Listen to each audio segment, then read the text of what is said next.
Hello everybody. Today's review is going to be of The Marvels, which I gave a 7 out of 10 to. Again, so I'm going back and I'm actually realizing that I have reviewed some of these movies before that I'm doing now, but they were still saved in my phone, so I'm redoing them again regardless of whether I've done them in the past or not. So it feels like the first time I've reviewing some of these because I don't remember doing them, but apparently I did in the past, so it is what it is. I'm doing them again. But yeah, 7 out of 10 for this movie, and we will go over the cast list before before we before we talk about the story. And yeah, just I feel like I just want to get that out of the way right off the hop because I know I do a lot of rambling sometimes before I get into the cast list, and then I almost feel like I have nothing to talk about afterwards. But anyway, Brie Larson, who plays Carol Danvers, or better known as Captain Marvel. Tanoa Paris, who played Monica Rambeau, so she was a new character in the movie, or at least I guess I shouldn't really say new because she was also in the movie Captain Marvel as well, but she was a kid in that, and now she's an adult. Um, Aman Vellani, who played Kamala Khan or Miss Marvel, and I think I'm gonna have to go back and watch that show because she just adds like a comedic value to this movie. um, and not that the story wasn't necessarily like serious, but it kind of felt a little carefree with her in it as well. Samuel L. Jackson plays Nick Fury. Zawe Ashton, who plays Dar-Benn, who was, I guess, kind of the villain in this movie. But again, this is one of those ones where I have a hard time really almost rooting for the good guys in a sense because it's not like your typical villain. Like, she feels like she was wronged by Captain Marvel, and of course, Captain Marvel doesn't feel that way. Like, she she thought she was doing the right thing, and it turned out to be more damaging than what it actually was. So, it's not necessarily that she was trying to be evil. It just that's how Dar-Benn saw her, right? Um, Zanoba Sharaf, who played Munabi Khan, and then Mohan Kapoor, who played Yusuf Khan. That would be Kamala's mother and father.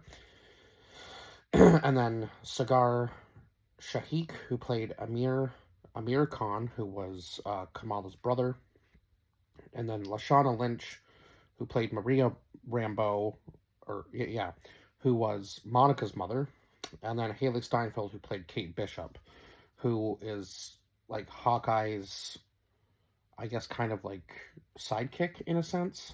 I might have to go watch the Hawkeye show just to really understand exactly what her character is, but yeah, I believe they're probably going to be putting together a team. At least that's what it seems like, of just all the female heroes. So interesting to see where that exactly goes now that we're kind of like in a new phase, I guess, essentially of the Marvel movies. Although I haven't really been, unfortunately, enjoying this new phase quite as much as some of the older ones. I feel like they're kind of missing a lot with like the villain fights. Like it seemed that the villains were now the newer villains are more powerful than some of the older ones, and it almost seems like they've weakened them in a sense to make the heroes seem like the new age of heroes seem a lot stronger than what they actually are, which is kind of unfortunate. But this one didn't really do that, and I understand why Dar-Benn ends up, kind of in the predicament she ends up in. But yeah, so it is unfortunate. But when we're first introduced to Miss Marvel in this movie, really, and then when it flashes to Captain Marvel, finally, she seems to still be missing some of her memories, I guess, and she's trying to get them back, but she's having a very difficult time with it just on her own. And then Carol, Monica, and Miss Marvel all seem to be linked by this jump point in space, and I believe it's also linked to Miss Marvel's quantum band, or I can't remember exactly what she called it herself.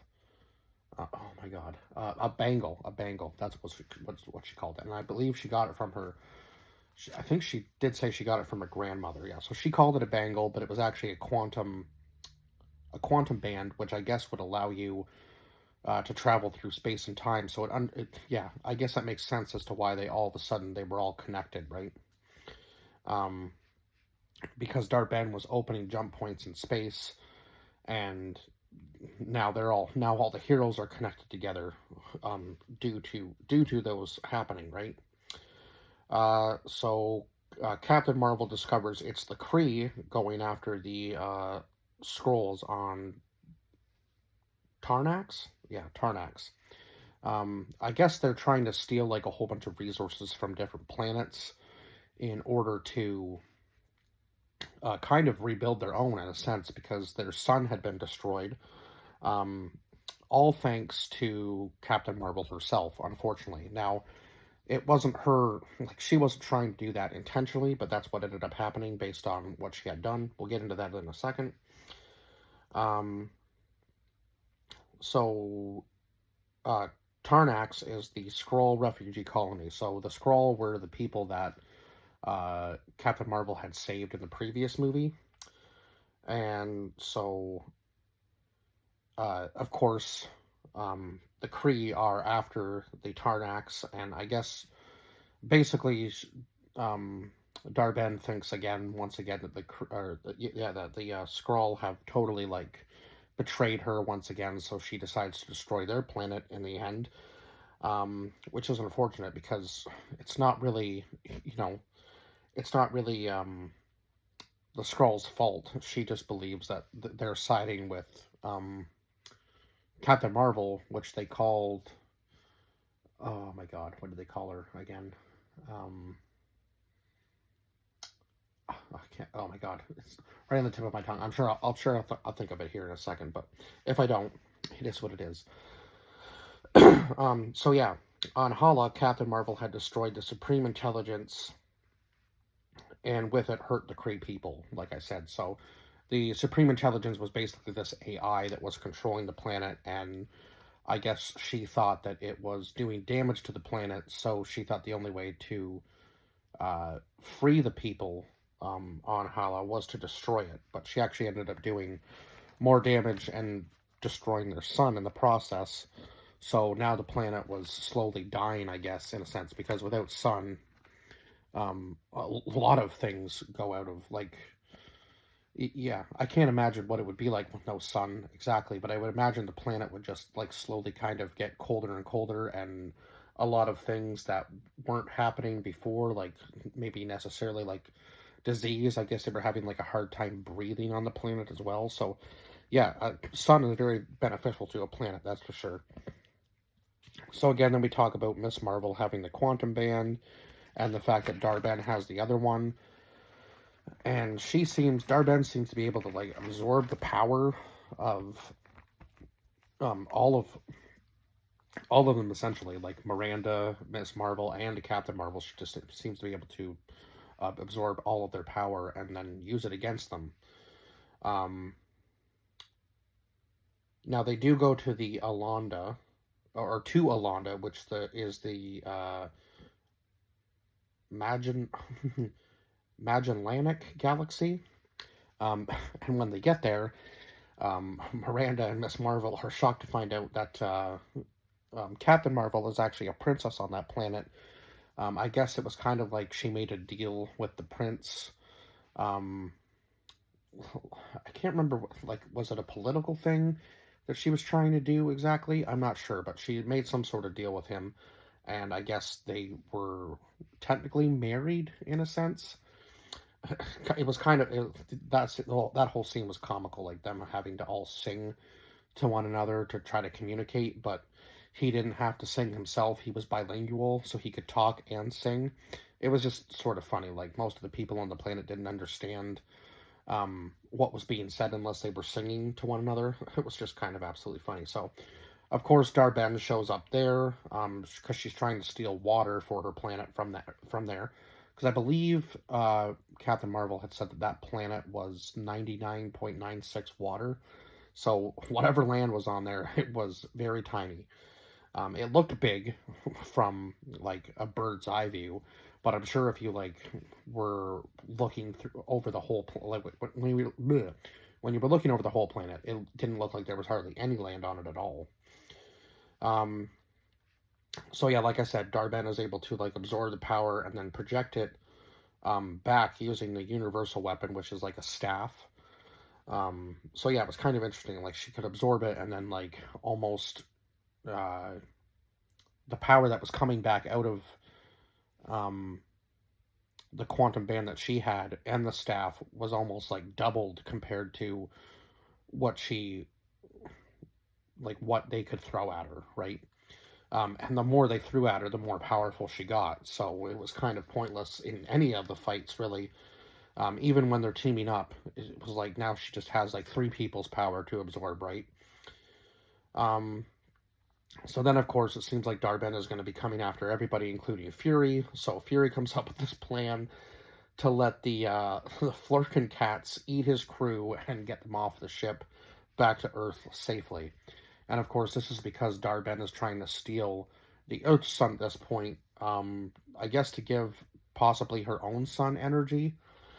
But of course, Captain Marvel and Monica and Miss Marvel are able to like intercept her there, and they have another fight with her, and then she takes both of the bangles or uh, quantum bands. And I knew at that point, like even the first time watching this movie, I thought, okay, that's going to be too much power for her, and she ends up actually just basically like disintegrating herself because she's taken on way too much power at the end. But because of that, she ends up creating an actual tear in space time, and the only way to close it is for Captain Marvel and Miss Marvel to blast Monica with enough energy to close the tear, but Monica has to close it from the other side, like not their side, so she's essentially closing it from whatever they're seeing on the other side, right? So Monica has no idea what's going to happen to her, but she knew before she had even come up with that plan that she was going to have to stay on that side to close it. So now Captain Marvel has lost both Monica and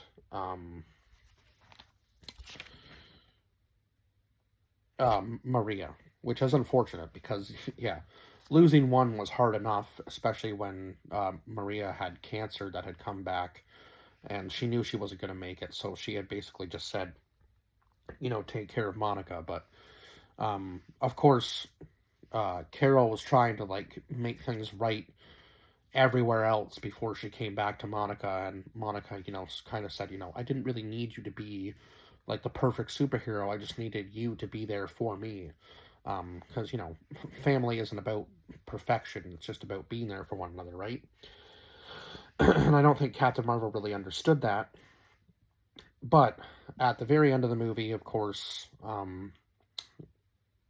Miss Marvel lands back on Earth, talks to Fury, says that they've lost Monica, and that Carol has gone back to fulfill her promise. So she goes back to Hala to restart their sun and, kind of restore the planet of Hala, obviously. Unfortunately, Dar-Benn isn't there to see that, to kind of, see the redemption that Captain Marvel gets at the end of the movie, I suppose. But it's kind of unfortunate because she did kind of die based on her own greed, right? So back to Louisiana we go. And Captain Marvel seems to have moved into Maria's house. And now she's going to just kind of sit there, I guess, and wait for Monica to come back. But I don't think that's going to end up being what happens, right? I think they're going to have to try to find a way to Monica in order to save her. So I think Miss Marvel or Kamala talks to Carol a little bit about like kind of forming a team. So she decides to go and track down obviously more recruits and tracks down Kate Bishop. And then we get a little like kind of like mid-credit scene where Monica is saved by the X-Men, we find out. So there's going to be a lot happening if they continue the story on. I haven't really heard anything about a new movie with that cast in it yet. So I'm kind of interested to see maybe if like Avengers Doomsday is going to have all of them in it and we're going to get more of the story there, because I feel like that's going to be a long movie. That's got to be like at least a 3-hour movie, I would think. And I did hear talks on a podcast that they're going to like release an even longer version later down the road. So That's absolutely crazy. I hope if they do that in theaters, they kind of just maybe do that on like a um like if they do that in theaters, they do it on like a digital release, or at least like maybe a DVD or Blu-ray, whatever, 4K. Yeah, I hope they do it on like an actual disc release too with an extended cut, because that would be cool. Um, because yeah, going to the theater twice just to see an extra bit of footage is crazy. But yeah, I mean, if I have to do it, I have to do it, right? If they're not going to release it on disc, I might have to go see the movie twice. But that doesn't come out until December. But yeah, I I guess the movie wasn't necessarily bad. It just kind of felt like there was more they could have maybe explained in certain parts. It felt kind of slow, like in a little bit to me, like like getting going. You know what I mean? Like it felt like the story was kind of being explained as things were happening, which is unfortunate because most stories kind of, come together within like the first like hour of the movie, but this one kind of felt like it was being slowly explained as the story went on, and you were kind of like getting flashbacks a lot, which isn't necessarily a bad thing, but it also was like the movie's almost over and you're still kind of being thrown into like why Darben is doing what she's doing. And with 30 minutes left, you should already know like what her motives are and why they're trying to stop her from doing what she's doing, because she's also destroying um she's also destroying like little bits of space, right, with all these jump points. So she's doing just as much damage, if not more, compared to what Captain Marvel did, and that's where it's kind of like, you know, like I guess Captain Marvel's like the lesser of two evils in this movie in a sense. She's not. She's almost like an anti-hero in this movie because she was doing technically the right thing by stopping Darben, but also she could have maybe. I guess there was no really reasoning with her because Darben was always going to see her as a villain, right? Which is unfortunate. But then Darben ended up being the worst of the two, I suppose. And again, Darben's just trying to save her planet, just like any other person probably would too, right? If they had the power to do it. So yeah, it's kind of like, who do you really root for here? Like, who's the hero? Now, I know obviously everybody is trying to protect their own planets, so I guess in a sense they're both heroes, but also one of them is causing more damage, so has to be stopped, because if they don't stop what they're doing, it's going to cause damage across the entire universe, right? And possibly others, just based on what happens near the end of the movie. So yeah, kind of crazy to think that it's like you're basically rooting for Captain Marvel because she's the lesser of two evils in this movie. But yeah, definitely some laughs in this movie for sure. But I wish they had maybe done a quicker job telling the story, and then had some more action in it at the end with Darben there. But it is what it is. Not all of the Marvel movies can be, you know, perfect, I suppose. Not that any of them necessarily are, but there are definitely better ones than this out there for sure. But yeah, this was just a fun watch. Like, if you're just like if you've never seen a Marvel movie and you just want kind of like a fun watch, like maybe a movie that doesn't take itself so seriously, I would say this would be one of them. And maybe like um oh my god, I can't think of the other one right now, but anyway, yeah, this would be one to start with if you're just kind of looking for some carefree goofiness with a decent enough story, but just wasn't told maybe necessarily the way I would do it. But anyhow, I guess I'm kind of rambling on here, so I will let you guys go, and I will see you guys in the next review. Bye bye for now.